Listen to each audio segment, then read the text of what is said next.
been working here 3 years, but I've known the staff members here for a total of about 11 years.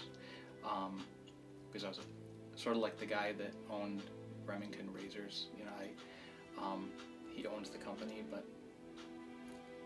I used to be a client, and now here I am working here. You know, I work with case managers and clients in 3 different programs. I work with folks through a program funded by the United Way, folks that are about to be released from the local correctional facility.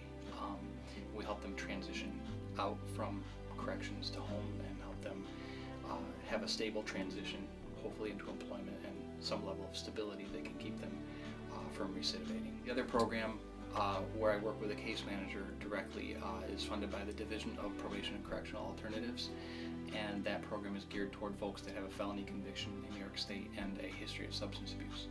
And once again, we're helping them stabilize, trying to help them get their life moving in a positive direction, generally through employment and finding stable, housing and stable employment are keys toward people, not feeling like they have to resort to behavior that they might have engaged in before. A great deal of my time, though, was spent with the PSI program, and in particular, I supervise the work crews.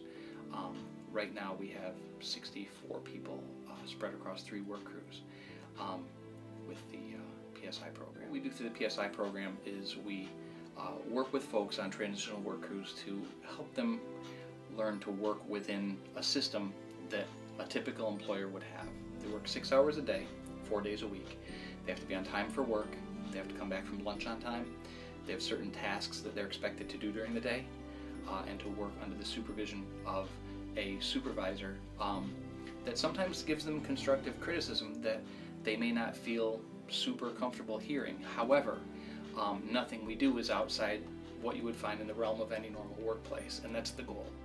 It's been pretty illuminating being involved with it because we're working with folks that 84% of our folks in the PSI program have a criminal conviction of some type, and when they get released from prison, the sentence really oftentimes doesn't end because they then have to apply for a job with a criminal conviction, which many employers won't even consider, despite the fact that that's actually against New York state law. Even without a conviction history right now, it's hard to find work. So it's even doubly hard for a lot of our participants. With all the help we can give them, it still can be very difficult. I think we see that. We see people that come into the crews that maybe at the beginning of their time there don't have a lot of success. Maybe they don't come to work a couple times. Maybe they persistently come in late at the beginning.